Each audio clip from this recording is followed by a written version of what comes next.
السيد راح لحق للرئيس يعني هذه إهانة. أولا إهانة للقاء، إهانة للرئيس تبون، لأنه الرئيس تبون بقى حالفهم واسمه عمدو وجبيان وراك رايح اسمه هروح سلم عليا على الأقل. لكن تبون بقى مبهوت لأنه ما يقدرش يشدوا في طريق يروح سلم عليا بالمغرب وكذا، لأنه تشاد تعترف بمغربية الصحراء وعندهم ممثلية أو قنصلية في الداخل.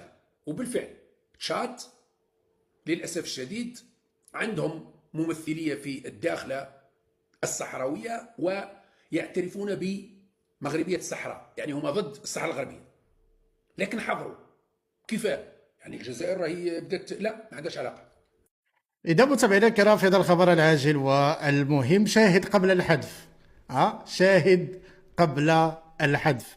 هذا اللقطة حاليا كل القنوات ديال زريبة الجزائر كتحاول على أنها تحذفها، لكن أنا جبتها لكم قبل ما يحذفوها كليا من القنوات.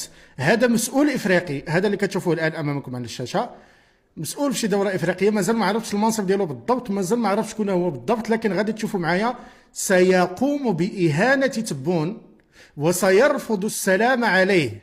شوفوا معايا هذه اللقطه ومعكم بالتفاصيل.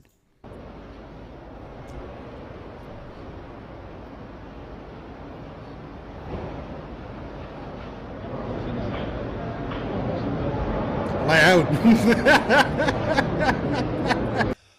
السلام عليكم، أسعد الله مساءكم بكل خير، تحية طيبة لكل المشاهدين، أتمنى أن يكون الجميع بخير. نحن على البث مباشرة الساعة 10 بالتوقيت المحلي باريس، 9 بتوقيت الجزائر، 9 بتوقيت لندن. اليوم الخميس 4 من شهر سبتمبر 2025. مرحبا بالجميع. بداية أهنئ نفسي وأهنئ الأمة الإسلامية والأمة العربية والشعب الجزائري بالخصوص بمناسبة المولد النبوي الشريف. كل عام والأمة الإسلامية بألف خير، في أمن واستقرار، في ازدهار ورقي. طبعا اليوم رايح يكون حديثنا بشكل كبير على هذا المعرض الإفريقي في الجزائر. هذا المعرض الإفريقي الذي استضافته الجزائر، لأنه يعني مصطلح مهم، استضافته مش نظمته. لأنه نظمته شيء، استضافته شيء، استضافته الجزائر. خلونا نشوفوا هذا الجانب اللي بصراحة كارثي، ومن بعد كنروحوا الأمور أخرى. شوفوا الجانب الأول.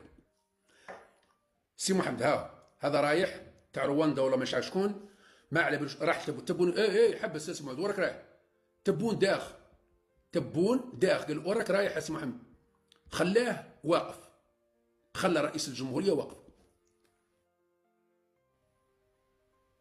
ممثل تاع دولة رواندا هذايا، لأنه ما قراوش مسكين، ما فهموش، لأنه هو مش رئيس، هو يعني أقل وزير نظن ولا وشني المنصب تاعو.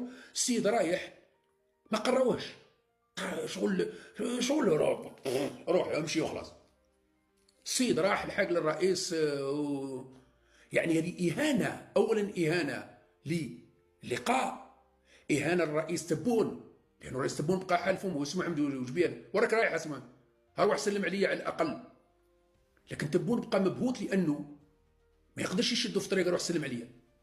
يعني الآن بالنسبة للإعلام المخزن اللي راهم يعسوا في الثغرات، وش يقول لك تاع رواندا حقر تبون ما حبش يسلم عليه. القضية مش حقروا، القضية أنه خاف حشم، لأنه هذا ممثل رواندا ماهوش رئيس، حاجة قليلة، أقل من رئيس نظن وزير أو ممثل نائب وزير أو كذا، بصراحة مانيش عارفش من المنصب تاعو، لكن أقل يعني أقل من رئيس. إذا بالنسبة ليه خاف، يقول لك نروح رئيس الجزائر لا لا لا نفوت. يعني ما توصلش أنه وزير رواندا يتكبر على الرئيس تبون. خلاص علامات كما يقول لك الناس غروب الساعة أنه لا، هو ما قالولوش لأنه ما قراوهش. البروتوكول ما قراوهش، قالوا له يا ودي راك رايح شوف ها مقابلك الرئيس راه وين، سلم عليه تبسم معاه، دور 30 ثانيه ياخذ لكم صور وروح. سيد ما قالولوش، ما قراوهش. اذا هنا خلل بروتوكولي، خلل بروتوكولي. هل يتحمل مسؤوليته الجنرال العريبي؟ لا، لا يتحمل مسؤوليته. لماذا؟ لانه ما قراش عليه، مش تخصص تاعو، هو التخصص تاعو الامن الرئاسي.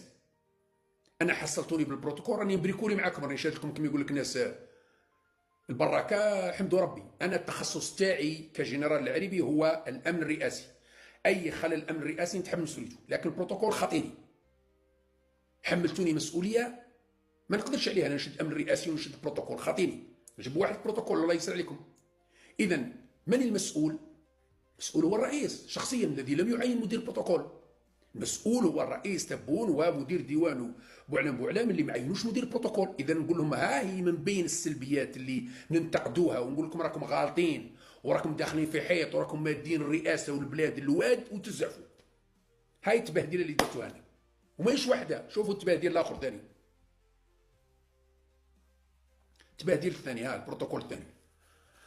وين هذه الحاجه اللي راحت تبون سلمت عليه كذا كذا روحي، وبعد كده تبون قالها هاي روحي تصوري منها، جات يا ودي ارواحي وراك ارواحي، شدها تبون ارواحي وراك راح ها قعدي تصوري، هيا ريحي خذي لنا صوره معنا وروحي وشدها يعني حاجه خيره، شدها سي تبون قالها ريحي معنا، هي ريحي تصوري معنا 10 كي هاربه روحي. هي الثالث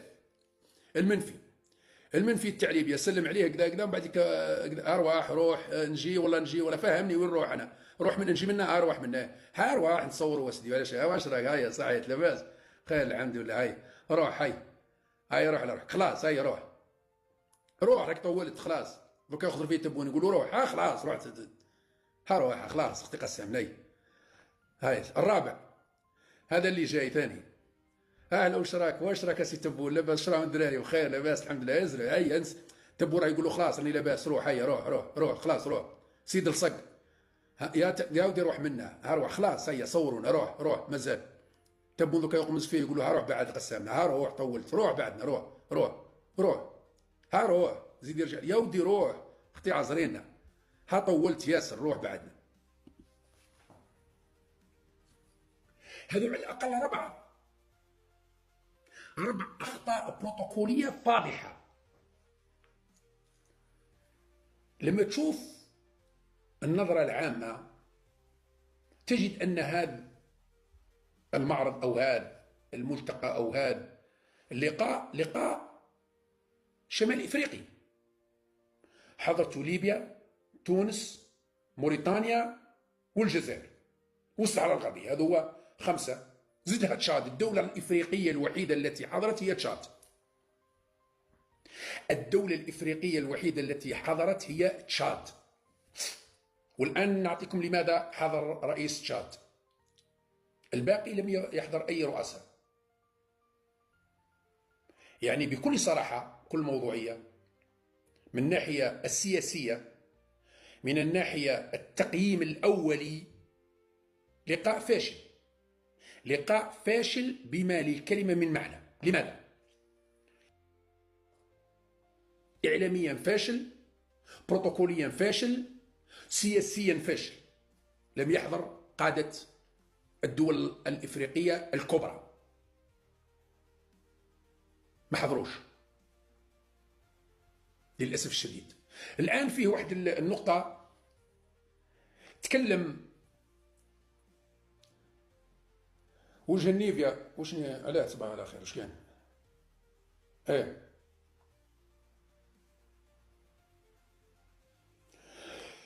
تكلموا جنيفيا على واحد النقطة، على خلفية حضور رئيس تشاد.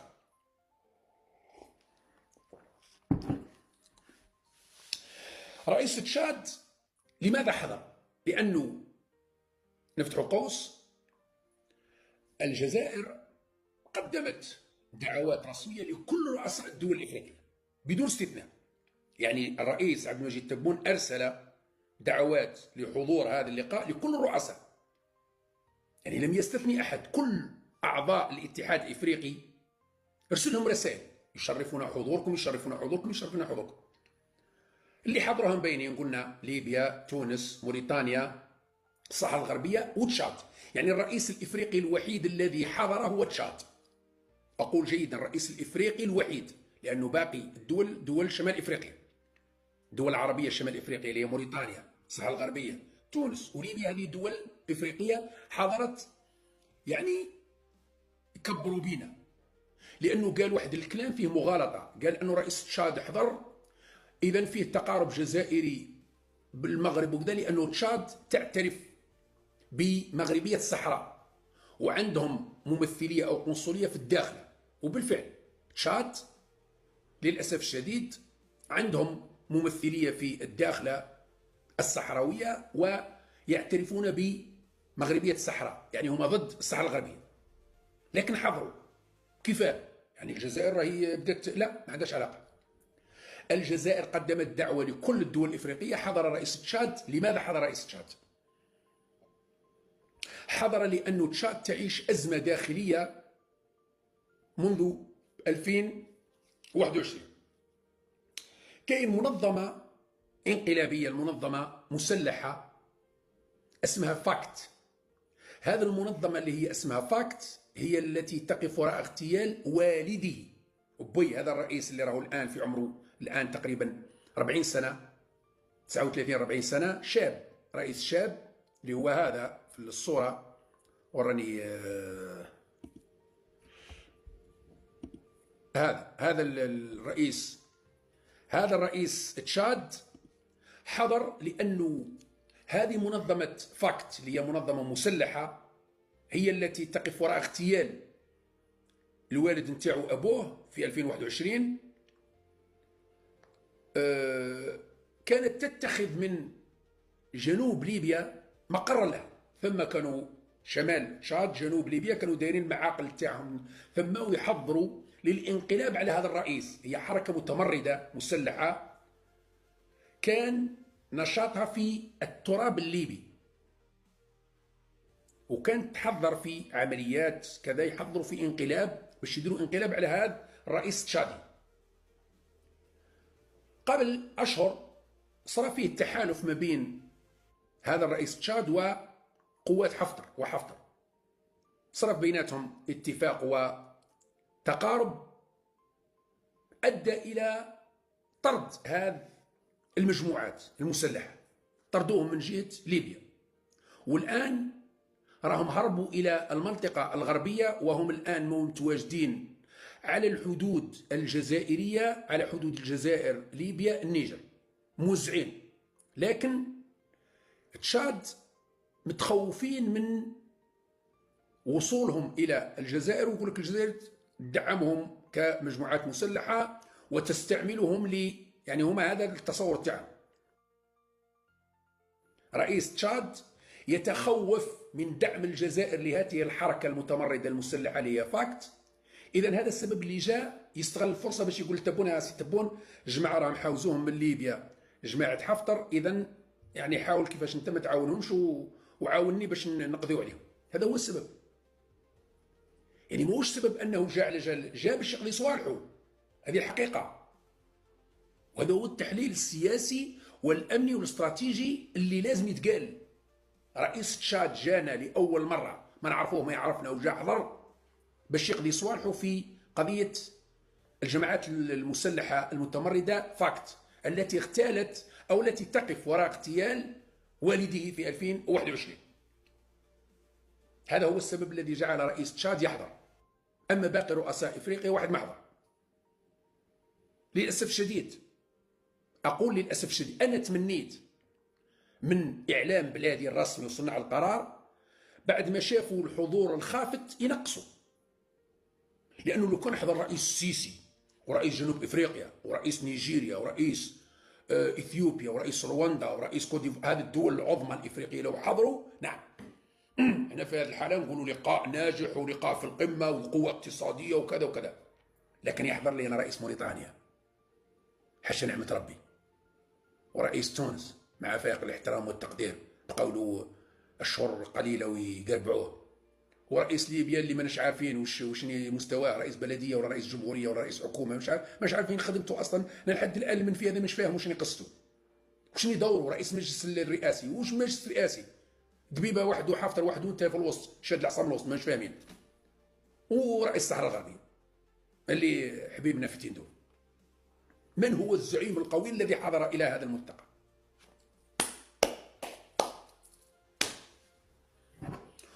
دايرين هيلوله بلا هيلوله.